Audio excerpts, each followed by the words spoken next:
देखो तो मैनीफोल्ड में एक चीज आप इसको ऐसे भी समझ सकते हो कि सारे के सारे क्लासिफिकेशन तो किए गए based on maybe caste, कोई किया गया, कोई बेस्ड ऑन मेल है फीमेल है, ठीक है, इस बेसिस पे किया गया, ज्योग्राफिकली क्लासिफिकेशन किया गया, क्रोनोलॉजिकली क्लासिफिकेशन किया गया।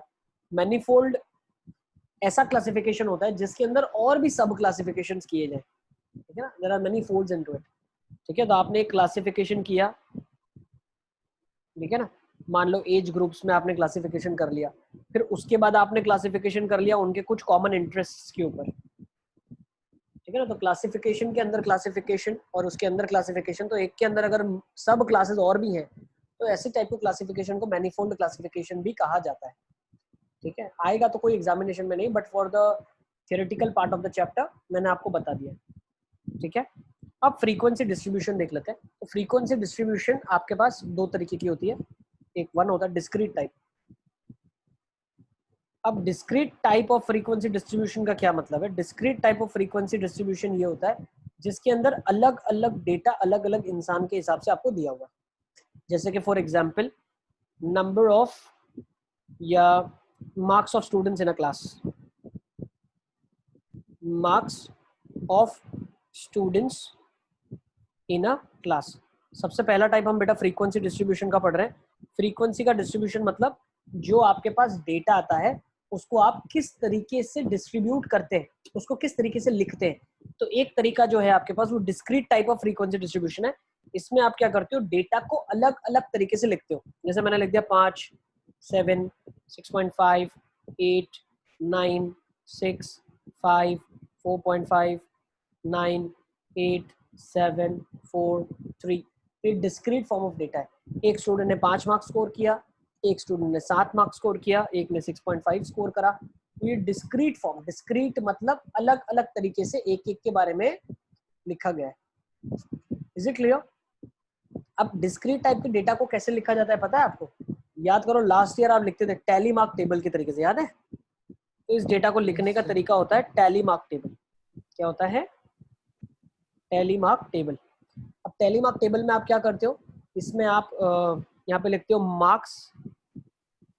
ओके, मान लो पेपर जो था आपका वो पेपर था 3 से लेकर 10 मार्क्स तक के बीच में, ठीक है ना। मिनिमम 3 मार्क्स मिलेगा ही मिलेगा और 10 मार्क्स ज्यादा से ज्यादा मिलेगा, ठीक है ना। इस तरीके का पेपर था। तो किसी को 3 मार्क मिला होगा, किसी को 4 मिला होगा, ठीक है, किसी को लेट्स से 4.5 मिला है, किसी को 5 मिला है, किसी को 5.5 अगर मिला है, किसी को 6, किसी को 6.5, 7, 8, 9। तो फिर हम क्या करते थे पता है, 5 के सामने एक लाइन बनाते थे, ठीक है, फिर 7 के सामने एक लाइन बनाते थे, फिर 6.5 के सामने एक लाइन बना देते, फिर 6 के सामने एक लाइन बनाते थे, 5 के सामने एक लाइन बनाते थे, 4.5 के सामने एक लाइन बनाते थे। यस, डू यू रिमेम्बर और नॉट? ये याद है ना आपको चीज?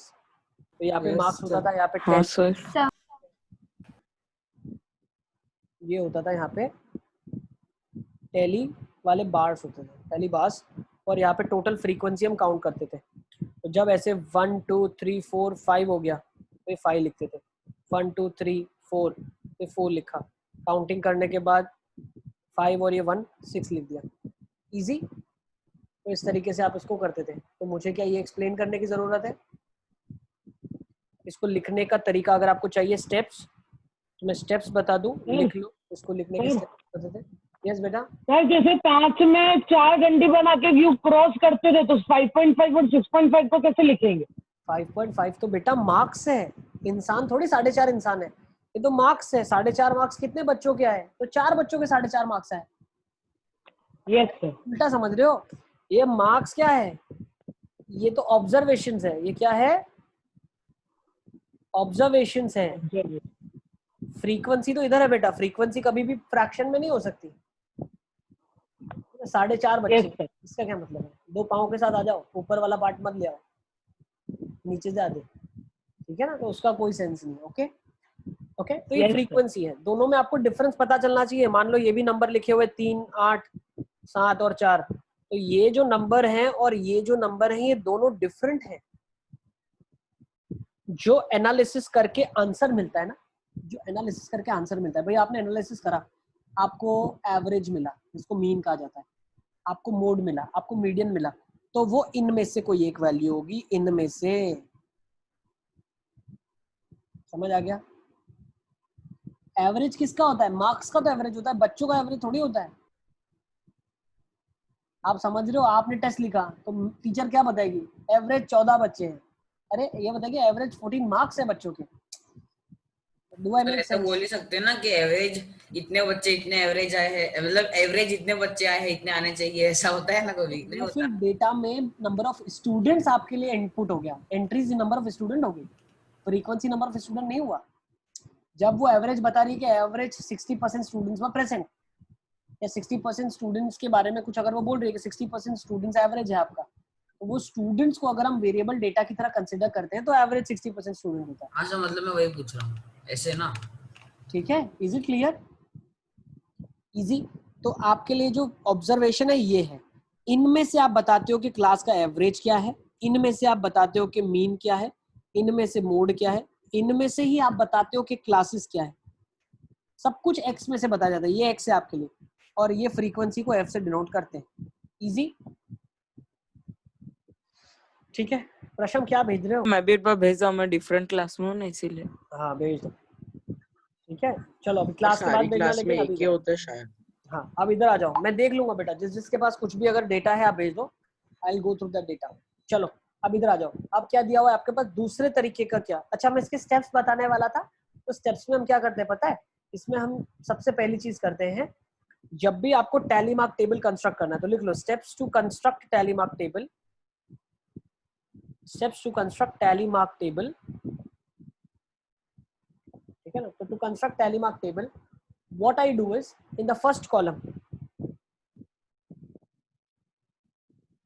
you have to write all the different possible values of the variable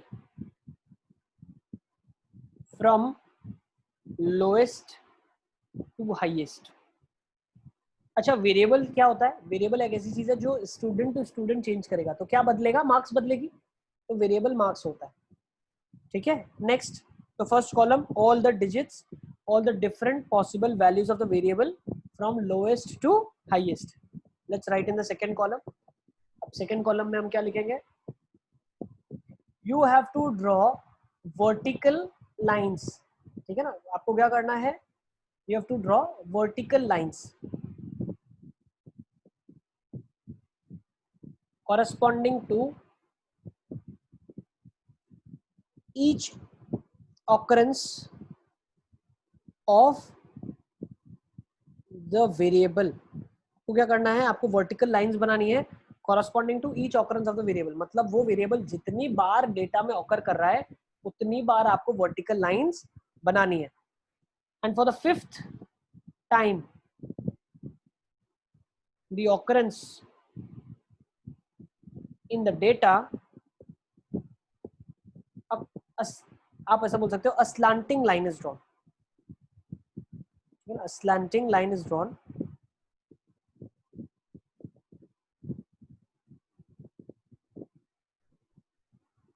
which signifies total count 5। total count 5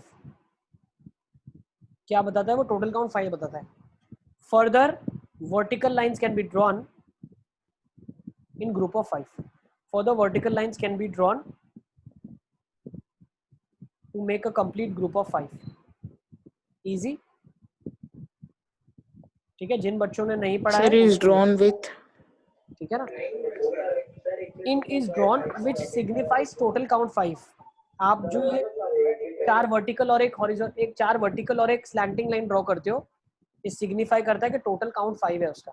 तो आपको सिर्फ काउंट करने हैं टैली मार्क्स। आप ऐसे काउंट करोगे 5 + 1 6। ठीक है ना? तो टैली मार्क का पर्पस ये होता है कि कोई भी मिस्टेक ना हो। ठीक है, इसी तरीके से इनको काउंट करना। ओके सर ये पूछता है क्वेश्चन, थर्ड क्या बेटा? इसके स्टेप्स। स्टेप्स इसलिए हम लिखते हैं क्योंकि हम याद रख सके कि मेथड क्या है। ठीक है, यस सर। थर्ड स्टेप आप क्या कर सकते हो? Count the number of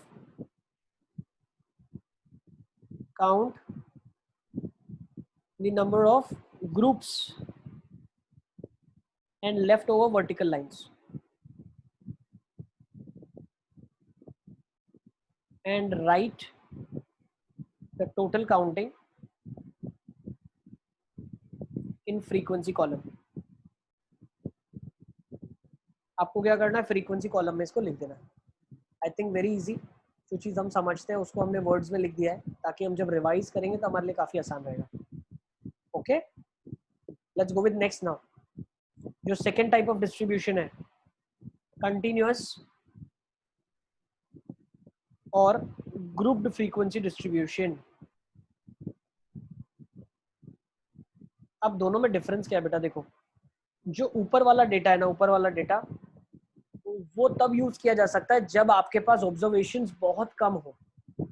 50 observation है मान लो, तो भी आप 50 एक बार लिख सकते हो। लेकिन अगर आपके पास पॉपुलेशन की बात की, ठीक है, मान लो पॉपुलेशन की बात चल रही है और पूरे 120-130 करोड़ लोगों के बारे में आपने डेटा कलेक्ट किया है, तो एक एक इंसान का डेटा हमारे लिए कोई मायने नहीं रखता, ठीक है ना। हमारे लिए मास मायने रखता है कि भाई मान लो 50,000 लोग किस चीज की तरफ इंक्लाइंड है ज्यादा, ठीक है। तो मैं क्या कर सकता हूँ, 50-50 हज़ार के अगर स्लैब्स बनाऊंगा या 5-5 लाख के मैं स्लैब्स बनाऊंगा तब भी कितने सारे स्लैब बन जाएंगे, ठीक है ना। तो एक एक को इंडिविजुअली एनालिसिस करना बहुत मुश्किल है। तो उस केसेस में हम क्या करते हैं, हम कंटिन्यूअस और ग्रुप्ड फ्रीक्वेंसी डिस्ट्रीब्यूशन की मदद लेते हैं। इसका मतलब क्या है? इसका मतलब ये होता है कि जैसे आपके पास जो डेटा है, मान लो मेरे पास एक डेटा है 4, 6, 7, 10, 12, 14, 18, 22, 24, 26, 32, सही है। फिर यहाँ पे लिख दिया 15, 19, 23, 27, 35, ये डेटा लिखा हुआ है। तो अब मैं क्या करता हूँ, अब भी टैली मार्क को तो हम यूज करेंगे फ्रीक्वेंसी काउंट करने के लिए, लेकिन अब हम क्या करते हैं, ग्रुप्स में लिखते हैं। जैसे मैंने लिखा डेटा 0 से लेके 10 तक, या 0 से लेके 5 तक लिखता हूँ पहले, ठीक है ना। फिर मैंने लिखा 5 से लेके 10 तक, 10 से लेके 15 तक, 15 से लेके 20 तक, 20 से लेके 25 तक, 25 से लेके 30 तक, और 30 से लेके 35 तक। अब आपके माइंड में डाउट हो सकता है कि सर इसमें तो 0, 5 फिर 5, 10 है, ये बेटा क्या है? ये क्लास है। क्लास मतलब जो वेरिएबल है उसकी अलग अलग वैल्यूज के लिए रेंज दिया हुआ है कि भाई 0 से 5 में वैल्यू होनी चाहिए। अब what do you mean by 0 to 5? क्योंकि 5 तो दोनों में है, तो 5 किस में इंक्लूड करेंगे हम, ठीक है ना। तो 5 तो दोनों में है, तो सर अगर 5 ही मेरे पास डेटा अगर ऑब्जर्वेशन आ गया तो मैं क्या करूंगा उस केसेस में? सर 5 to 10 में शायद 5 to 10 में होगा सर। देखो, तो इसमें क्या होता है, इस मेथड को जो बोला जाता है जिसमें ये कंटिन्यूअस है, क्या है ये? कंटिन्यूअस, ठीक है। इसको कंटिन्यूअस बोला जाता है। तो कंटिन्यूअस को दूसरा नाम भी है, ये कंटिन्यूअस है, इसका दूसरा नाम भी है, that is nothing but exclusive method of frequency distribution. क्या बोला जाता है इसको? Exclusive method. एक्सक्लूसिव मेथड का मतलब क्या है? Lower limit is inclusive in the class whereas upper limit is exclusive। upper limit को आपको exclude करना है। मतलब अगर सर फिर मेरे पास 35 ऑब्जर्वेशन हुई तो मैं क्या करूंगा? तो बेटा आपको फिर 35 से 40 भी क्लास देना पड़ेगा। ओके, दो मेथड है, एक है कंटिन्यूअस जिसको इंक्लूसिव भी कहा, एक्सक्लूसिव भी कहा जाता है, और दूसरा एक है डिसकंटिन्यूअस जिसको इंक्लूसिव कहा जाता है। तो वो भी हम अंडरस्टैंड करेंगे। तो पहले कंटिन्यूअस को अंडरस्टैंड करो। ये क्लास लिखी हुई है, अब फ्रीक्वेंसी को आप कैसे लिखोगे? वापस से हम टैली मार्क के पास ही जाएंगे। तो हम बोलेंगे कि 4 to 6, ये टैली मार्क बना रहा हूँ। तो मुझे एक चीज बताओ, 4 किस में आएगा? इसमें आएगा। 6 इसमें आएगा। 7 किस में आएगा? इसी में आएगा। 10 किस में आएगा? इसमें आ जाएगा। लोअर लिमिट इंक्लूसिव होता है, upper limit is exclusive. Yes, okay. Sir ये पॉइंट वापस बताओ। जो ये है ना बेटा 10 इसको इंक्लूड नहीं करना है, 5 को इंक्लूड करना है। इजी। 10 और 15 में 10 को इंक्लूड करना है, 15 को इंक्लूड नहीं करना है। इजी, लिख लो।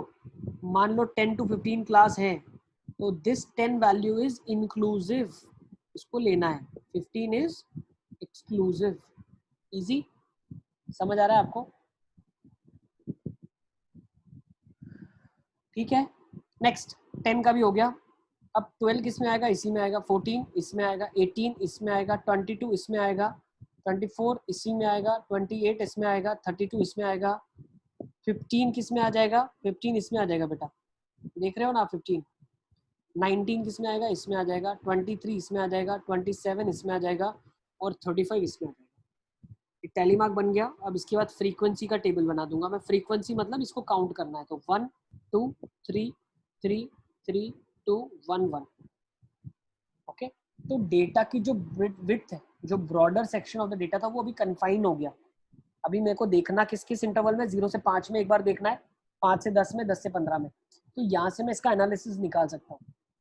मैं देख सकता हूँ कि 0 से 5 मार्क्स स्कोर करने वाला सिर्फ एक ही बच्चा है, 5 से 10 वाले 2 है, 10 से 15 में 3 बच्चे हैं, 15 से 20 में 3 है, 20 से 25 में 3 है।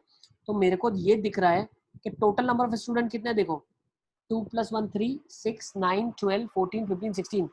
तो टोटल अगर मेरे पास 16 स्टूडेंट है तो उसमें से 3 3 3 9 बच्चों के मार्क्स 10 से 25 के बीच में ही आ रहे हैं। तो मतलब हार्ट मेरे डेटा का जो है वो 10 to 25 में मोस्ट नंबर ऑफ स्टूडेंट्स है। जी, तो ये सब अंडरस्टैंडिंग हम ले सकते हैं। ओके, ठीक है, समझ आ गया आपको? But this will not be as accurate as we could have done the analysis in case of this discrete form. Discrete में तो क्या करते हो आप? एक एक को अंडरस्टैंड करते हो, एक एक लिखते हो आप, ठीक है ना? इसमें डेटा जो है वो बहुत ब्रॉडर हो जाता है। अब ज्यादा ऑब्जर्वेशन होगी और ब्रॉडर हो जाएगा। तो हम क्या करते हैं, जो डेटा का एनालिसिस है वो थोड़ा छोटा करने के लिए उसको क्लासेस में ब्रेक करते हैं। अब इसको ही डेटा को मैं लिखता हूँ एक और तरीके से, ठीक है? तो आई थिंक इसको मैं हटा दूं यहाँ से। आप लोगों ने लिख दिया कंटिन्यूस वाला। सर वो नीचे जो लिखा था ना, कंटिन्यूअसनेस एक्सक्लूसिव, वो बाकी लिख लो। दूसरी मेथड इसी के साथ नीचे लिखो, जिसको बोला जाता है इंक्लूसिव मेथड, और this is called as discontinuous method.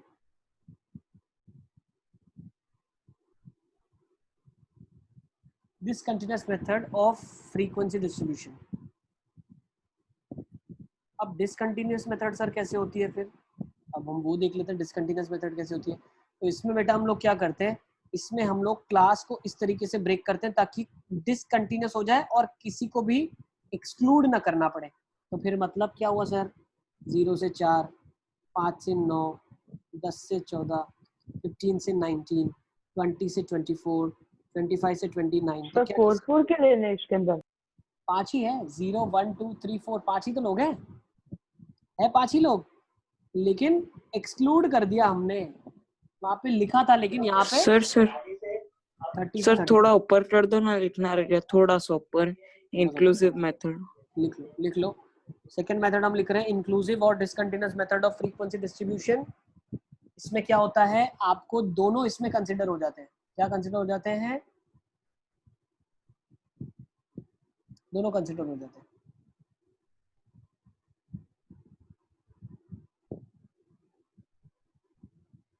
ठीक है, यस सर। चलिए, तो अब इस केसेस में क्या करेंगे, this is called as inclusive method. अब इसमें सब कुछ है। देखो, अब क्लास के बारे में जब हम बात करते हैं, 0 to 4 लिखा है मान लो, ठीक है ना? या ऊपर वाले में जैसे 0 to 5 लिखा था। 0 क्या कहा जाता है? Lower limit of class. क्या कहा जाता है? Lower limit of class. ये क्या कहा जाता है? अपर लिमिट ऑफ क्लास। इजी। अच्छा, ये डेफिनेशंस हैं, बेसिक इनको याद रखना है। ऊपर वाली को अपर लिमिट, नीचे वाली को lower limit of the class, ठीक है? नेक्स्ट टर्मिनोलॉजी जो आपको अंडरस्टैंड करनी है वो होती क्लास का साइज। क्लास साइज क्या होता है? अपर लिमिट माइनस लोअर लिमिट, ठीक है? अपर limit minus lower limit of the class, ये आपका क्लास साइज हो जाता है। ओके, क्लास साइज क्या हो जाता है? अपर limit minus lower limit of the class, ठीक है? नेक्स्ट एक और डेफिनेशन बता देता हूं मैं, वो हो जाती है क्लास मार्क। ये क्या होती है? Lower limit plus lower limit plus upper limit by 2, lower limit plus upper limit of the class by 2। Sir इसका मतलब क्या है? बेटा क्लास मार्क का मतलब ये है कि जैसे मान लो 0 to 4 लिखा है, इसका क्लास मार्क क्या होगा? क्लास का एवरेज 0 + 4/2 कितना आ जाएगा? 2। ये होता है क्लास मार्क। क्या होता है क्लास मार्क? इजी? ये टर्मिनोलॉजी क्लियर है? किसी को कोई डाउट है तो बताओ आप। ठीक है, नेक्स्ट अब देखो इसमें हम इस डेटा को लिखते हैं 0 से 4, 5 से 9। थोड़ा सा मैं इसको वर्टिकल कर लेता हूँ ताकि चीजें दिखने शुरू हो जाए हमको। सर यस बेटा, यस यस यस। आपने 0 to 4 लिखा है तो 0 to 5 लिखेंगे, उसमें 0 + 5 करना है, 0 + 4 ही करना है इसमें by 0 2 + में। 5 जब क्लास मार्क जिस तरीके से क्लास आपको दिया गया है, अगर 0 to 4 दिया है तो 0 + 4/2 करेंगे, 0 to 5 दिया है तो 0 + 5/2 करेंगे, डिपेंडिंग अपॉन किस तरीके से हमको क्लास दिया गया। ओके, क्लास मार्क का फॉर्मूला क्या है? Upper plus lower limit by 2, class size upper limit minus lower limit by 2। Okay, कोई कंफ्यूजन नहीं है इसमें? ठीक है, 0 को लोअर लिमिट कहा जाता है, 4 को अपर लिमिट कहा जाता है। अब इसमें आपको अलग अलग बाइफर्केशन नहीं करना, डायरेक्टली क्लास को डाल सकते हो। अब 4 किस में जाएगा? सीधा इसी में जाएगा। 6 किस में जाएगा? इसमें जाएगा। 7 किस में जाएगा? इसी में जाएगा। 10 इसमें, 12 इसी में, 14 इसी में, 18 इसी में, 22 इसमें, 24 इसमें, 28 इसमें, 32 इसमें, 15, 19, 23। तो 15 इधर चला गया, 19 इधर चला गया, 23 इधर चला गया, 27 इधर चला गया और 35 इधर चला गया। अब अगर आप ऑब्जर्व करो ऊपर वाला टेबल और नीचे वाला टेबल दोनों सेम ही आएगा। 1 2 3 3 3 2 1 1 दिख रहा है? इजी, दोनों सेम ही आएगा और दोनों सेम आना भी चाहिए भाई, लॉजिक तो सेम ही था, सिर्फ हमने लिखने का तरीका बदल दिया। ये जो वे ऑफ राइटिंग था इसमें क्या हो रहा था आपके पास, which is inclusive method, we don't need to exclude anything. इसमें कुछ एक्सक्लूड करने की जरूरत ही नहीं पड़ी, हमको डेटा दिखा, हमने सीधा सीधा डाल दिया। इसमें क्या है, आपको एक्सक्लूसिव मेथड में आपको डेटा को एक्सक्लूड करना पड़ेगा। Upper limit is excluded, lower limit is included. ठीक है, अब मुझे एक चीज बताओ, देखो एक और चीज इसमें आपको समझनी है, वो ये समझनी है आपके पास जो फॉर्मूलाज है और आपके पास जो मेथड है वो सब इसके लिए डिराइव की गई है। हम जितना भी हायर में मैथमेटिक्स पढ़ेंगे, जो भी पढ़ेंगे, उसमें सिर्फ कंटिन्यूस के बारे में स्टडी करेंगे। तो हमारे पास सारे कंटिन्यूस के फॉर्मूलाज अवेलेबल है, सब कंटिन्यूस के बारे में अवेलेबल है। तो जो discontinuous type of frequency distribution है या इंक्लूसिव मेथड है, उसको अगर हमें कन्वर्ट करना है तो हम कैसे कन्वर्ट करेंगे, हम वो समझते हैं। कन्वर्टिंग, लिख लो, converting inclusive to exclusive, inclusive to exclusive. तो बहुत ही आसान है, ठीक है ना, बहुत ही लॉलीपॉप है। क्या करना है पता है आपको? इन दोनों के बीच में जो गैप है, कितना गैप है? 1 का गैप है, 5 - 4 1 का गैप है। तो भाई ये दोनों दोस्त हैं, दोनों पार्टी के लिए जा रहे हैं। तो बोला पार्टी में तो अपन तभी चलेंगे जब दोनों बराबरी के होंगे। तो उसने बोला तू 4 मैं 5, मैं 0.5 तेरे को देता हूँ, कितना हो जाएगा? 4.5 4.5, अब बराबर है अपन, चल ठीक है, लिख लो। ओके, करना क्या है, दोनों के बीच में गैप कितना है? 4 और 5 के बीच में गैप कितना है? 1 का गैप है, बाय 2 कर दो उसको। तो करते क्या है, ये हो जाएगा -0.5 से 4.5, ये कितना हो जाएगा? 4.5 से 9.5, ये कितना हो जाएगा? 9.5 से 14.5। क्या ये कंटिन्यूस बन गया? ये कंटिन्यूस बन गया? बिल्कुल बन गया। Yes sir. 14.5 से 19.5, 19.5 से 24.5, 24.5 से 29.5, 29.5 से 34.5 और 34.5 से 39.5। और सर माइनस में थोड़ी ना जा सकता। सर बेटा ये हाइपोथेटिकल सिचुएशन है, -0.5 को पता नहीं है कि ये मैथमेटिक्स में आपने 0.5 लिया क्या है। ठीक है ना। वैसे तो 4.5 भी नहीं हो सकता, मान लो आपने लड़के लिखे हैं तो 4.5 लड़के हो सकते हैं, बट ये मैथमेटिकली जो हमारी क्लास है उसको कंटिन्यूस बनाने के लिए हमने करा है। ओके, यस यस दीप बताओ बेटा। सर फिर इस मतलब जब भी कन्वर्ट करा उसे ग्राफ पे रिप्रेजेंट कैसे करेंगे? ग्राफ को जो जो टाइप का ग्राफ बोला है, मान लो हिस्टोग्राम बोला है, फ्रीक्वेंसी पॉलीगन बोला है, तो वो अलग अलग ग्राफ के लिए अलग अलग हम प्लॉट करेंगे। Okay sir. अभी तो हम सिर्फ ये समझ रहे हैं कि डिसकंटिन्यूअस ग्राफ को कैसे कंटिन्यूअस में बदलते हैं, तो ऐसे बदलते हैं। ठीक है, यस सर। डिसकंटिन्यूअस को कंटिन्यूअस में कैसे बदलते हैं, ऐसे बदलते हैं। क्या करते सर। हैं, जो दोनों के बीच में गैप है, जैसे मान लो 4 के बाद 6 है तो दोनों को एक एक शेयर करना पड़ेगा। ठीक है ना। तो सर। क्या ये स्टेप्स में लिखवाने की जरूरत है, समझ गए ना आप लोग? ठीक है, यस प्रतीक बताओ। सर ऊपर जो 4 पॉइंट था वो 4 और 5 की मदद से आया, तो सर जीरो की किसके साथ पेयर होगी? जीरो की पेयर किसी के साथ नहीं होगी। हम क्या कर रहे हैं, सिमेट्री मेंटेन करने के लिए देख रहे हैं भाई 4.5 से 9.5 में कितना गैप है, 5 का गैप है, क्लास साइज कितनी है, 5 है, तो इधर भी 5 की क्लास साइज करने के लिए क्या करना पड़ेगा, -0.5 लेना पड़ेगा ना, तभी क्लास Yes, साइज sir. 5 हो जाएगी। Yes sir. ठीक है, तो सिमेट्री मेंटेन करने के लिए हम इसको -0.5 ले रहे हैं। ठीक है, यस सर। अच्छा अब इधर आ जाओ, तो स्टेप्स लिख लो, how to convert it into continuous. Continuous में कैसे कन्वर्ट करोगे आप, तो lower limit of second class लिख लो, lower limit of second class minus upper limit of first class divide by 2,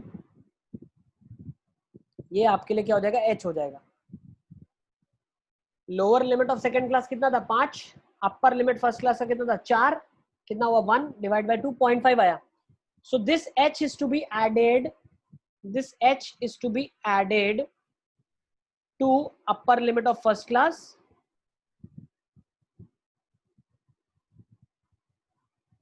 and h is to be subtracted from lower limit of second class. Okay, ये मैं भाषा में समझा रहा हूँ आपको, आपकी लैंग्वेज में लिख के दे रहा हूँ। आप अगर मैं जो बताना चाह रहा था वो समझ गए तो सब लिखना इतना इम्पोर्टेंट नहीं है। ओके ठीक है, इजी। सर एक और बार समझा दो। क्या बताओ सलमान, बताओ क्या नहीं पता चला। सर ये वाला फॉर्मूला। फॉर्मूला क्या है, ये देखो, कंटिन्यूस बनाना था तो 14 और 15 देख लो, 14 और 15, इनके बीच में गैप कितना है, 1 का गैप है। यस दोनों दोस्त है, दोनों को पार्टी में जाना है, शर्त लगी है बेटा दोनों, अपन दोनों तभी चलेंगे जब दोनों बराबरी में होंगे। बोला ठीक है, एक ज्यादा हूँ, आधा तेरे को देता हूँ, तो आधा मैं कम हो जाऊंगा, आधा तू ज्यादा हो जाएगा। तो 14 और 15 का बराबरी कैसे होगी, 14.5 पे हो जाएगी। तो 0.5 इसको दे दिया, 0.5 इसने ले लिया, तो ये आया कैसे। अब lower limit of second class, lower limit second class की कितनी है, 15 है। ठीक है, 15 माइनस 14/2 कितना हो गया, 1/2 विच इज 0.5।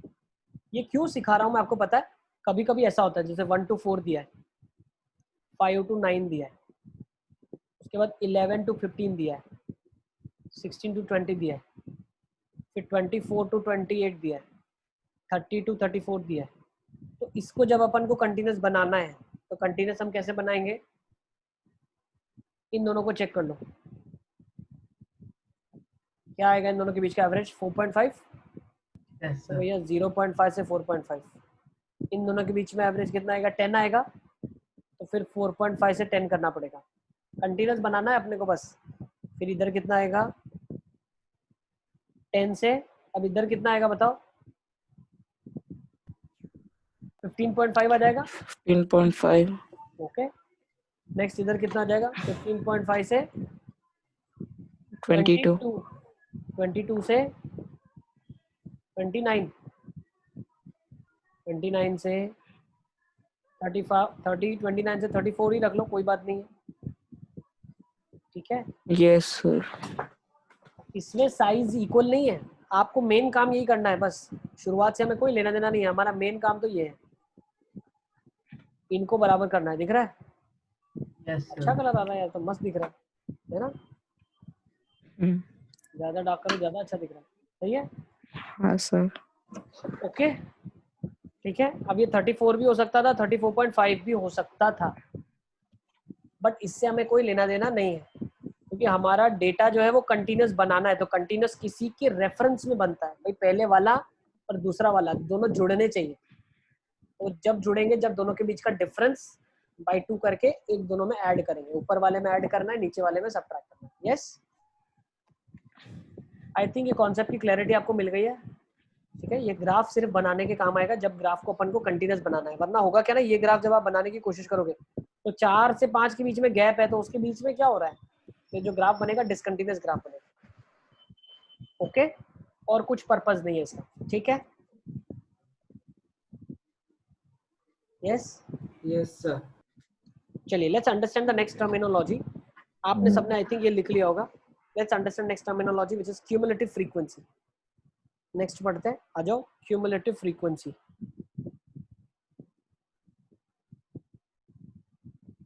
अब क्यूमुलेटिव फ्रीक्वेंसी है ना, दो तरीके की होती है। क्यूमुलेटिव फ्रीक्वेंसी दो तरीके होती है। अब क्यूमुलेटिव फ्रीक्वेंसी का मतलब क्या होता है? तो cumulative frequency is nothing but it's the total frequency. Cumulative frequency, it is nothing but total frequency of all the variables which are less than or equal to that variable. मतलब हम क्या बोलना चाह रहे हैं, तो मैं एक डेटा आपके पास लिख के दे देता हूँ। टू दैट वेरिएबल मतलब टू दैट पर्टिकुलर, आप बोल सकते हो टू दैट पर्टिकुलर वेरिएबल जिसके लिए आप CF निकालना चाहते हो। तो आपके लिए मान लो क्लास इंटरवल है, क्लास, और इधर अपने पास फ्रीक्वेंसी है, और इधर अपने पास CF है। CF डिनोट होता है क्यूमुलेटिव फ्रीक्वेंसी। ठीक है ना, क्यूमुलेटिव फ्रीक्वेंसी को हम CF से डिनोट करते हैं। तो अगर क्लास 60 से 75 दिया हुआ है, एग्जाम्पल एक लिया हमने, 60 से 75, 75 से 90, 90 से 105, 105 से 120, 120 से 135 और 135 से 150 है। सही है,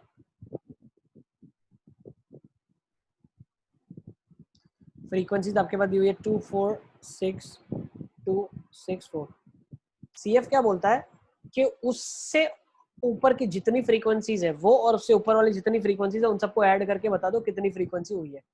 तो पहले का तो 2 ही आएगा, क्योंकि उससे ऊपर तक तो कुछ भी नहीं था, कोई डेटा ही नहीं है।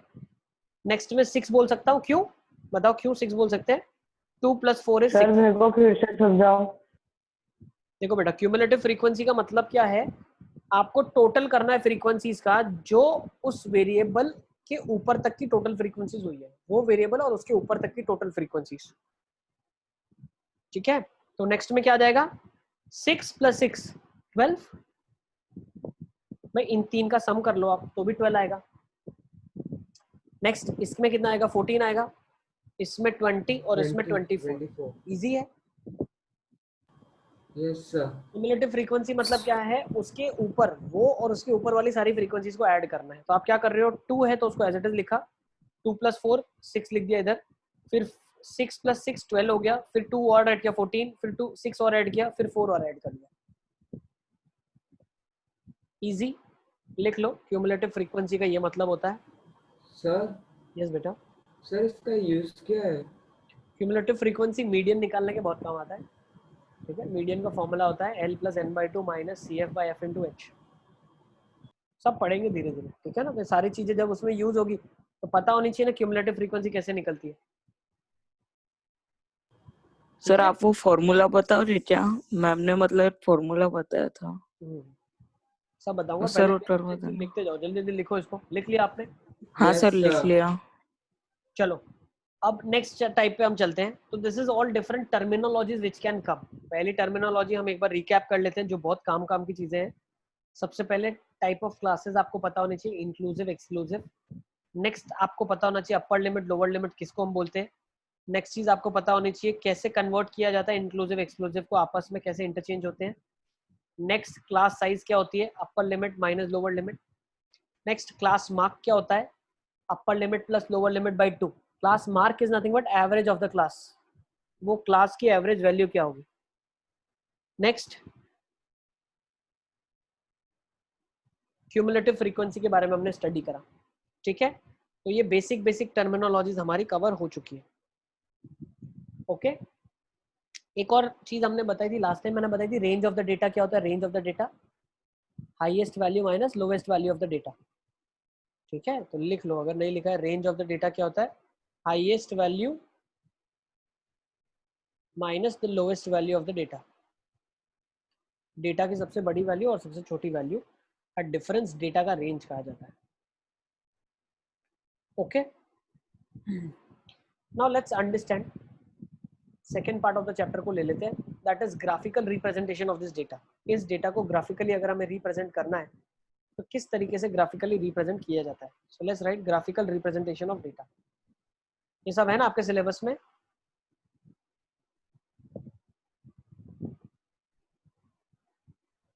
सर बाकी सब तो था, बस एक क्यूमुलेटिव नहीं था, बाकी सब था। ओके ठीक है, क्यूमुलेटिव का क्या यूज आएगा वो मैं बताऊंगा आपको, ठीक है। तो ग्राफिकल रिप्रेजेंटेशन ऑफ डेटा को भी स्टडी करते हैं। तो graphical representation of the data में सबसे पहला डेटा जो टाइप आता है रिप्रेजेंट करने का वो होता है बार ग्राफ, ठीक है ना। तो बार ग्राफ होते क्या है, these are rectangular blocks, rectangular blocks having spaces between them. तो एक हम बना लेते हैं बार ग्राफ, ठीक है ना। बार ग्राफ एक बना लिया जाए। तो लेट्स से मेरे पास एक डेटा है जिसमें मुझे दिया हुआ है एकेडमिक ईयर, एकेडमिक ईयर है और इसमें कितने नंबर ऑफ स्टूडेंट है वो है। तो मान लो 1996 से 97 तक दिया हुआ है, इसमें 50 स्टूडेंट थे। 97 से 98 में 60 स्टूडेंट थे। 98 से 99 के बीच में 95 स्टूडेंट थे और 99 से 100 के बीच में लेट्स से 140 स्टूडेंट थे। ओके और इसके बाद भी अगर हम चले 99 से लेट्स से 2000 है, 1999 से 2000 लिखा है, तो 2000 से 1 के बीच में लेट्स से 80 स्टूडेंट्स हो गए। फिर 2001 से 02 में अगर हम स्टडी करें तो लेट्स से 65 स्टूडेंट हो गए। तो ये मेरे पास एक कुछ रैंडम डेटा दिया हुआ है, उसको अगर मुझे प्लॉट करना है तो आपको पता चलना चाहिए नंबर ऑफ स्टूडेंट क्या रिप्रेजेंट करता है, फ्रीक्वेंसी करता है। तो फ्रीक्वेंसी हमेशा वाई एक्सिस पे आती है, लिख लो नंबर ऑफ स्टूडेंट होना चाहिए इधर, यहाँ पे क्या होना चाहिए एकेडमिक ईयर, यहाँ पे आपको स्केलिंग लिखनी है, इसको लेबलिंग कहा जाता है, ठीक है ना। ये लेबलिंग है और ये स्केलिंग है। तो जब मैं इस डेटा को भी रिप्रेजेंट करूंगा तो किस तरीके से करूंगा, लेट्स से मैंने रिप्रेजेंट कर लिया 10 या 15 के फॉर्म में 15, 30, 45, 60, 75, 90, 105, 120, 135, ठीक है ना। ऐसे डेटा को हमने रिप्रेजेंट कर लिया। तो हमें पता चला यहाँ पे एकेडमिक ईयर 96, 97, 97, 98, 98, 99, 0001, सॉरी 99, 00, 0001, 0102। तो ये डेटा लिखा हुआ है आपके पास।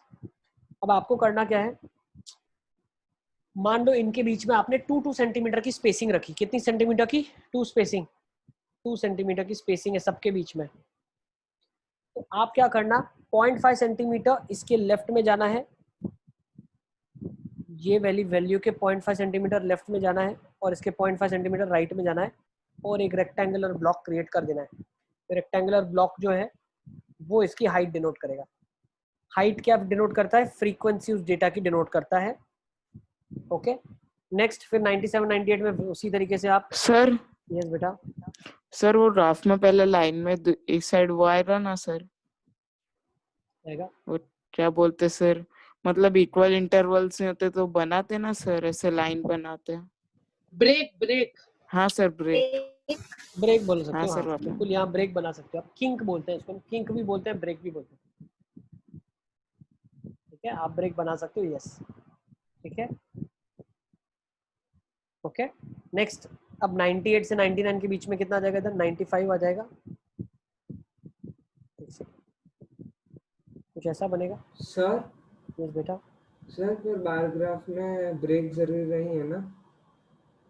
देखो बार ग्राफ एक्चुअली हम कब बनाते हैं पता है? बार ग्राफ का मतलब होता है डिस्क्रीट टाइप के डेटा को रिप्रेजेंट करना। ओके अब जब डिस्क्रीट डेटा को रिप्रेजेंट करते हैं, ये किंक एक्चुअली नहीं लगाओगे तो भी चलेगा। इसका पर्पस क्या है कि किंग का मतलब ये होता है, ये आप दिखा रहे हो कि मैं ओरिजिन से शुरू कर रहा हूँ और ये जो दूसरा है वो इक्वल स्पेसिंग पे नहीं है। लेकिन जब भी हम बार ग्राफ बनाते हैं तो उसमें हम ऐसा नहीं बता रहे हैं कि यहाँ पे जो मैंने डेटा लिखा है वो इक्वल स्पेसिंग के साथ मैं डेटा लिख रहा हूँ। यहाँ पे कलर भी हो सकता है, ऑरेंज कलर के कितने बच्चे हैं, रेड कलर के कितने बच्चे हैं, ब्लैक कलर के कितने बच्चे हैं। ओके ठीक है, तो ऐसा जरूरी नहीं है कि आपको बार ग्राफ में किंग ड्रॉ करना ही है। आपने अगर ड्रॉ कर दिया तो कोई गलत भी नहीं है। ठीक है, अगर आप ऐसा बताना चाह रहे हो कि मेरी जो स्पेसिंग मैंने ली है आगे के और पीछे के कंपैरिजन में स्पेसिंग मेरे में डिफरेंस है, तो मैं उसके लिए किंग लगा दूं। लेकिन what about if there is an orange, there is red, there is black, there is white, colours are there, ठीक है ना। तो सिमिलरली ईयर भी ये नहीं डिनोट कर रहा है कि 97 पहले चीजें हो चुकी है, ऐसा नहीं है। ठीक है, तो ये जो डेटा है हमारे पास और ये जो ऑब्जर्वेशंस है ये डिस्क्रीट फॉर्म में लिखी हुई है, डिस्क्रीट तरीके से दी हुई है। जैसे ऑरेंज कलर के कितने, लाल कलर के कितने, इसके कितने, उसके कितने। ठीक है, हाँ अब इसी जगह पे अगर मार्क्स दी होती और आप डिस्क्रीट फॉर्म में लिखते कि भाई 50 तो कम से कम मार्क्स है और 60 मैक्सिमम मार्क्स है, तो मैं लिखता हूँ यहाँ पे 51, 52, 53 ऐसे मार्क्स को मैं लिखता हूँ, 54, 55, तो मैं चाहूँ तो यहाँ किंग बना सकता हूँ। Okay I think very much easy. Yes, तो ये बार ग्राफ आपका हो जाएगा। अब इसी के साथ साथ एक और चीज आपने पढ़ी हुई है जिसको बोला जाता है डबल बार ग्राफ। अब डबल बार ग्राफ कब यूज करते हैं? कंपैरिजन करने के लिए। ओके डबल बार ग्राफ कब यूज करते हैं? You go for double bar graph, that's type 2 of the graph, जो होता है डबल बार ग्राफ। अब डबल बार ग्राफ जो होता है ये यूज होता है कंपैरिजन के लिए। किसके लिए यूज होता है? कंपैरिजन के लिए यूज होता है। देखो किसके यहाँ से आवाज आ रहा है, ठीक है ना। डबल बार ग्राफ जो है वो यूज होता है कंपैरिजन के लिए बेटा। तो जब मुझे मान लो फॉर श्योर यही डेटा मेरे पास दिया हुआ है और मेरे को 2 स्कूल दी हुई है, ठीक है ना, मान लो एकेडमिक ईयर 1 दिया हुआ है, एकेडमिक ईयर, और ये स्कूल 1 दिया हुआ है और यहाँ पे S2 स्कूल दिया है, और 98 99 में इसके पास 50 स्टूडेंट था, इसके पास 60 था, 9900 में इसके पास 65 था, इसके पास 70 था, 0001 में इसके पास 80 था और इसके पास 60 था, 01 से 02 में इसके पास 70 स्टूडेंट था, इसके पास 50 था। तो ये डेटा है मेरे पास। अब इसी को मुझे अगर रिप्रेजेंट करना है तो मैं यहाँ पे बोल सकता हूँ this is given 1 2 years in years, this represents frequency. तो मैं यहाँ पे क्या करूँगा, अब 4-4 सेंटीमीटर का गैप ले लेता हूँ। ठीक है, 4-4 सेंटीमीटर का आप गैप ले लो। ठीक है, तो सर 4 सेंटीमीटर का गैप हम लोग क्यों ले? तो देखो आप ऐसा बोलो 98 और 99 है इधर, तो 1 सेंटीमीटर आपने इधर लिया और 1 सेंटीमीटर आपने इधर लिया। ठीक है, फिर 2 सेंटीमीटर का स्पेस हुआ, 1 सेंटीमीटर आपने इधर यूज कर लिया, 1 सेंटीमीटर आपने इधर यूज कर लिया। तो ये पर्सनल चॉइस है आपकी, आपको जितना गैप लेना है आप ले सकते हो, वो यहाँ पे स्केलिंग में आप लिख देना। प्रीटी इजी, कर लोगे, दोनों को कंपैरिजन कर लोगे और दोनों में शेडिंग अलग करना। मान लो ये वाला है तो उसको ऐसे शेड कर लिया, तो सारे पहले ऐसे ही शेड होंगे। दूसरे वालों को अनकलर्ड रखना है, अनकलर्ड रख दो, तो दोनों में डिफरेंस आपको पता चल जाएगा। ओके, तो ये फर्स्ट 2 टाइप हो गई। कहाँ पे यूज होता है? डिस्क्रीट टाइप में यूज होता है बेटा, discrete type of frequency distribution जब होगा। Okay, discrete type of frequency distribution में ये यूज होगा। Let's go for next type 3 में आ जाओ अब। सर यस बेटा। सर इसके एक बार स्केलिंग करके बता देना कैसे लिखेंगे? क्या स्केलिंग लिख के बताओ? 1 जैसे 1 यूनिट या 1 ईयर का जो स्पेसिंग है जिसको हम बोलते हैं, ईच ऑब्जर्वेशन लिख दो आप, each observation 4 centimeters on the x axis, 4 centimeter apart. हर एक ऑब्जर्वेशन है वो 4 सेंटीमीटर अपार्ट है। ओके, सिमिलरली वाई एक्सिस पे मान लो आपका नंबर ऑफ स्टूडेंट है, so 1 centimeter corresponds to 10 students. आप इसको ऐसा चाहो तो एक्स एक्सिस को ऐसा भी लिख सकते हो, 4 सेंटीमीटर डिनोट्स 1 ईयर। ओके, हर 4 साल बाद एक साल, हर 4 सेंटीमीटर के बाद एक साल बदल रहा है। ओके, ठीक है। Yes, sir. ये सब हम जो चीज लिखते हैं, ये चीजें कोई ऐसे नहीं बोल सकते कि यार ऐसे डिफाइन होता है, ऐसे लिखना है। ये आप सिर्फ इसलिए लिखते हो ताकि आपको पता चले, कोई ग्राफ आपका देख रहा है उसको पता चले कि इन्होंने क्या लिखा है। ठीक है, चलिए टाइप 3 में आ जाते हैं। Type 3 is nothing but histogram.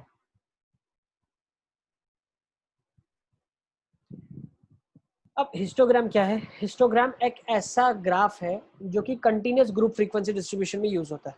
इसमें यूज होता है continuous frequency distribution, continuous grouped frequency distribution. Continuous क्या होगा? कंटिन्यूस ग्रुप होगा, कंटिन्यूस ग्रुप्ड फ्रीक्वेंसी डिस्ट्रीब्यूशन। अब कंटिन्यूस फ्रीक्वेंसी डिस्ट्रीब्यूशन की जब हम बात करते हैं तो लेट्स टेक एन एग्जांपल। एक एग्जांपल ही ले लेते हैं हम लोग पहले। एग्जांपल क्या हो जाएगा? मार्क्स नंबर ऑफ स्टूडेंट 0 से 10, 10 से 20, 20 से 30, 30 से 40 और 40 से 50 ले लो, ठीक है ना। और इसमें लिखा है 6, 7, 4, 5 और 2। ओके, तो मैं क्या करता हूँ, हिस्टोग्राम बनाने के लिए क्लासेस को मार्क करना है 0 से 10, 20, 30, 40, 50, 60, 70, ये चलता हुआ जाएगा जहां तक आपके पास दिया हुआ है। अब ये फ्रीक्वेंसी क्या डिनोट कर रही है? नंबर ऑफ, ये हाइट डिनोट कर रही है 1, 2, 3, 4, 5, 6 एंड 7। स्केलिंग कर लोगे इधर आप, this denote marks of students, this denotes frequency that is number of students. Okay, और उसके बाद उसने क्या बोला है? This is scaling and labelling, ठीक है ना। यहाँ पे स्केलिंग और लेबलिंग लिखी हुई है। अब 0 से 10 में हाइट कितनी है? 6 है, तो 0 से 10 को ज्वाइन करके आप 6 बना लो। फिर 10 से 20 में आपके पास 7 है, तो 10 से 20 आप 7 बना लो। फिर 20 से 30 आपके पास 4 है, तो आप 4 बना लो। फिर 30 से 40 आपके पास 5 है, तो आप 5 बना लो। फिर 40 से 50 में आपके पास 2 है, तो आप 2 बना लो।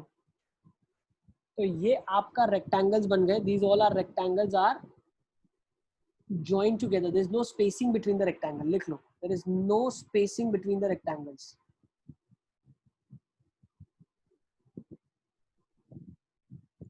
And height of the rectangle represents the frequency.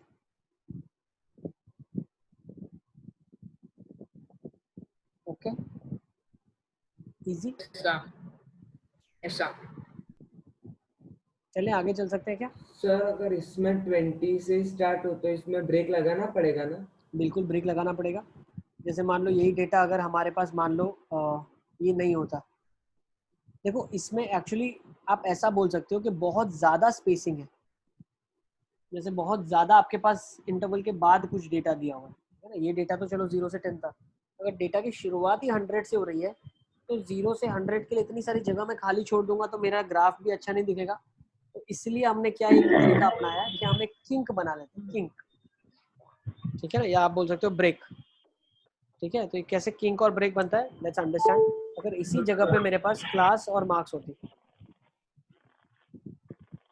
Class, marks of the students and frequency.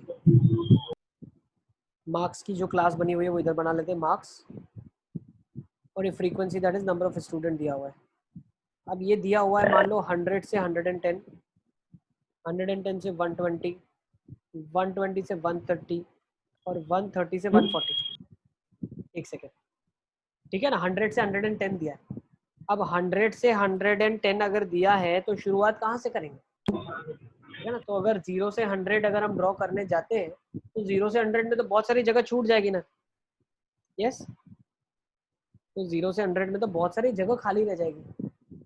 तो अगर ऐसा खाली छोड़ दोगे आप तो ग्राफ बहुत पीछे से स्टार्ट होगा, उस केसेस में अपना ग्राफ भी अच्छा नहीं दिखेगा। ठीक है, तो इसीलिए हम क्या करते हैं, इसीलिए हम ग्राफ में ब्रेक इंट्रोड्यूस करते हैं। देखो मैं लिख रहा हूँ यहाँ पे 120 से 130, 130 से 140। ओके, तो यहाँ पे मान लो 16 लिखा है, 8 लिखा है, 4 लिखा है, 12 लिखा है। तो जब मैं ये हिस्टोग्राम शुरू करूंगा तो ये हिस्टोग्राम मैं नजदीक से ही शुरू करता हूँ, 100 से 110। तो सर कितना गैप लें? तो आप 1 सेंटीमीटर का गैप लेना चाहो 1 सेंटीमीटर ले सकते हो। किंक डिनोट करता है कि इतना स्पेसिंग के इसके बीच में जो स्पेस मैंने छोड़ी है, this is not in proportion to what is given at, जो आगे मैं डिफाइन करने वाला हूँ। 1 centimetre is equal to 10 units. So not in proportion to what the class lies ahead। आगे की क्लास 1 सेंटीमीटर में 10 यूनिट्स को इंडिकेट कर रहा है, वो प्रपोर्शन यहाँ पे नहीं है, इसीलिए हमने किंक बनाई है। ये लिखना नहीं है, ध्यान रखना, ये लिखना नहीं है, ये आपकी जानकारी के लिए मैं लिख के दे रहा हूँ कि किंक हम क्यों बनाते हैं, ठीक है, ताकि अनइक्वल जो भी है उसको बता सके कि अनइक्वली आपका क्लास रिप्रेजेंटेड है यहाँ पे।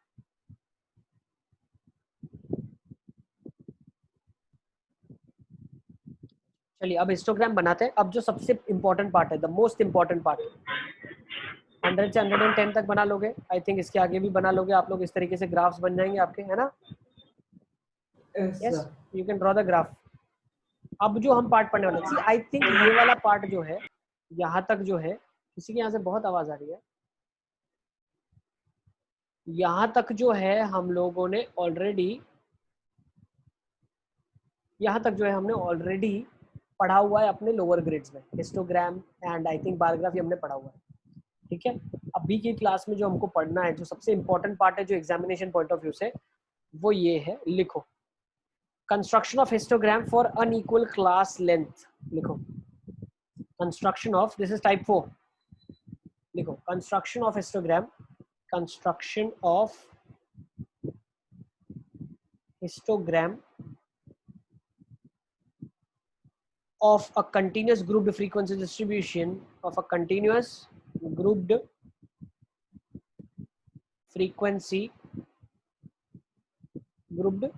frequency distribution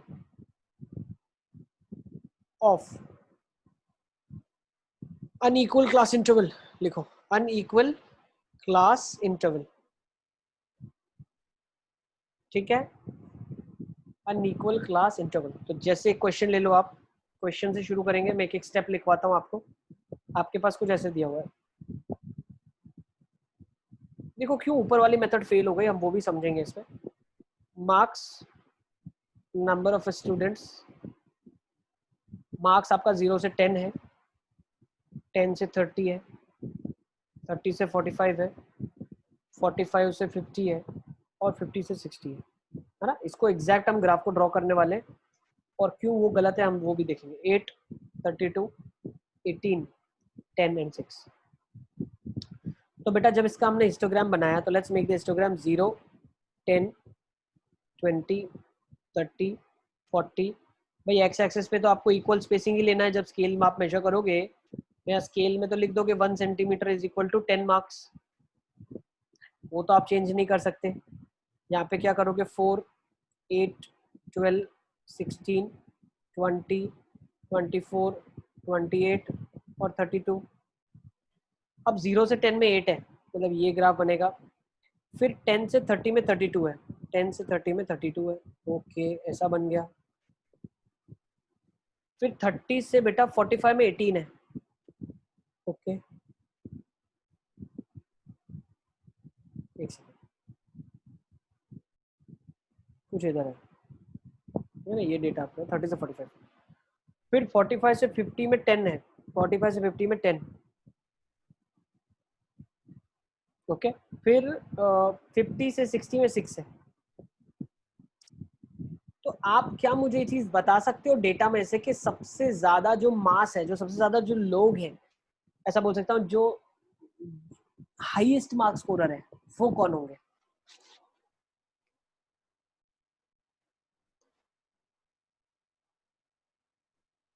बोल सकते हैं ना, जो डेंसिटी ज्यादा है, कौन सी क्लास में सबसे ज्यादा डेंसिटी है? 10 to 30 में। 10 to 30। 10 to 30 में सबसे ज्यादा डेंसिटी है। Yes sir. गलत है, उल्लू बना रहा है अपने को, उल्लू बना रहा है, ग्राफ गलत हो गया। ग्राफ गलत है। ये ग्राफ जो रिप्रेजेंट कर रहा है वो सच्चाई नहीं है, झूठ है। देखो मैं कैसे बताता हूँ आपको कैसे झूठ है। 45 से 50 में 10 लोग हैं, मतलब 5 की क्लास में 10 लोग हैं।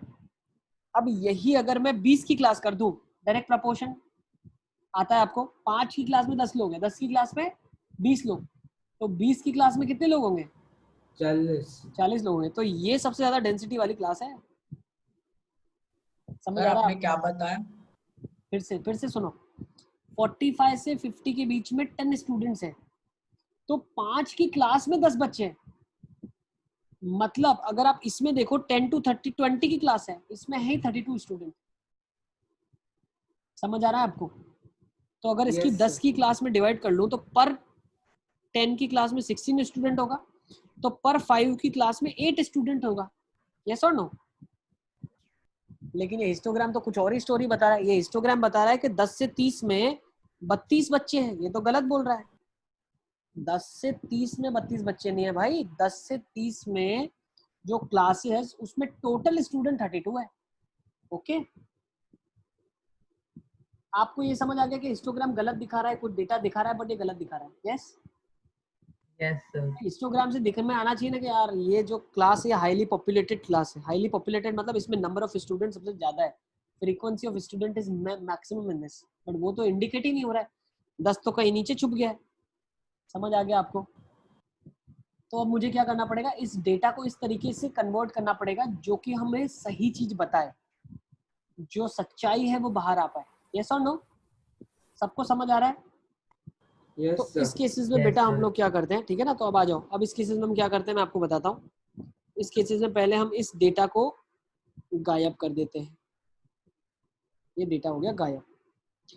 तो आपका सबसे पहला काम क्या होगा? आपका सबसे पहला काम ये होगा, first work that you have to do is you have to convert the frequency based on the class size. मतलब जो हमारी आंखें हैं ना वो ये देख के बताती है कि भैया 10-10 की क्लास में कितने बच्चे हैं, 5-5 की क्लास में कितने बच्चे हैं। समझ आ रहा है आपको? तो जो हमारी आंखें देख पा रही है वो सबसे कम क्लास साइज कौन सी देख पा रही है? 45 to 50। यस, तो सबसे पहली चीज मैं क्या करने वाला हूँ, यस यस यस, चलो लगा दिया इसको। तो सबसे पहली चीज हम क्या करने वाले हैं? सबसे पहली चीज में हम करने वाले convert the frequency based on the class size. ये हमारा, ये पहली चीज ऐसा नहीं बोलना चाहिए, ये हमारा टारगेट है, ये हम करने वाले हैं। हम क्या करने वाले हैं, फ्रीक्वेंसी को इस तरीके से कन्वर्ट करेंगे कि जो ग्राफिकली अगर हम प्लॉट करते हैं तो वो चीज हमें समझ में आ जाए कि हाँ यार ये चीज सही बोली गई है। ओके, सो लेट्स अंडरस्टैंड क्या होता है। आ जाओ। तो अब हम क्या करने वाले हैं, स्टेप्स को लिखने वाले हैं। Let's go with step 1। तो सबसे पहले स्टेप में आप क्या करोगे, identify the smallest class size. Identify the smallest class size.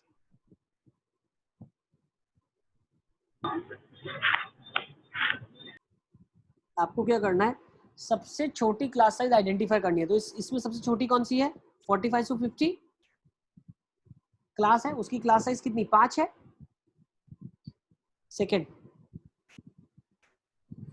adjust the frequency of all the classes based on the formula. Adjust frequency of all the classes based on the formula.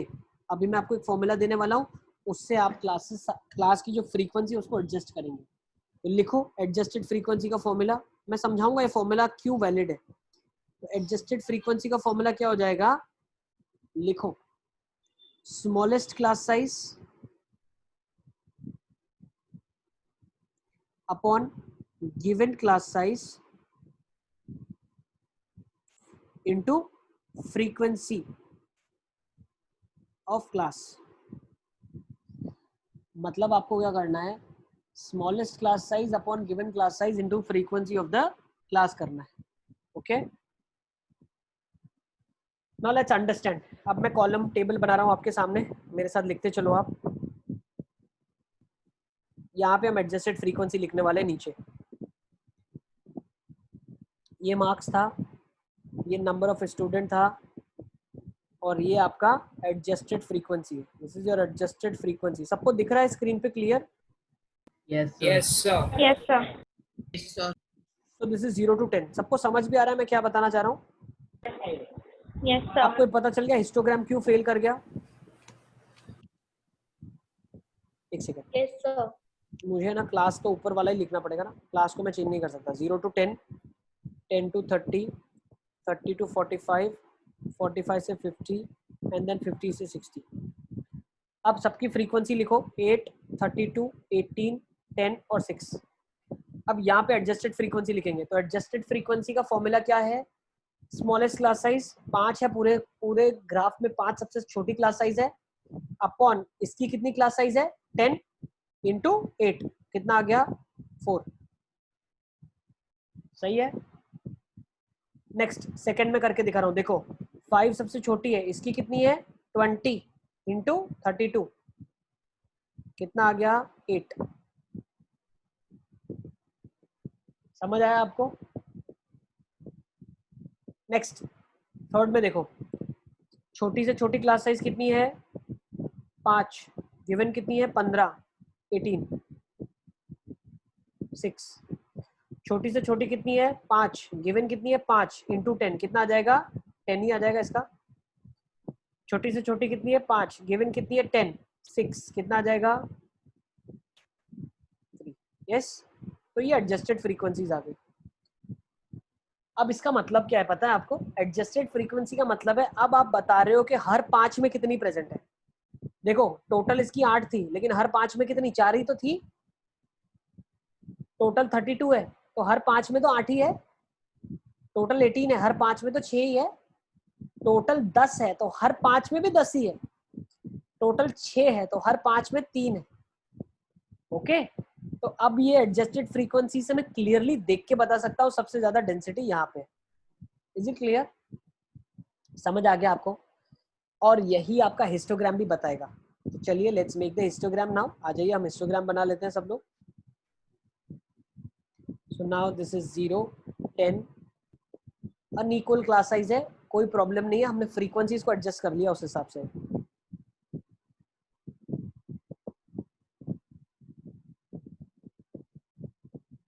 Zero से 10 की frequency कितनी है?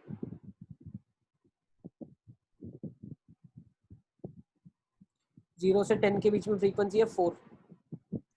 10 से 20 में frequency कितनी है? 8। 20 से 30 में फ्रीक्वेंसी कितनी है? अच्छा पूरे में 8 है, पूरे में 8 बना लो आप।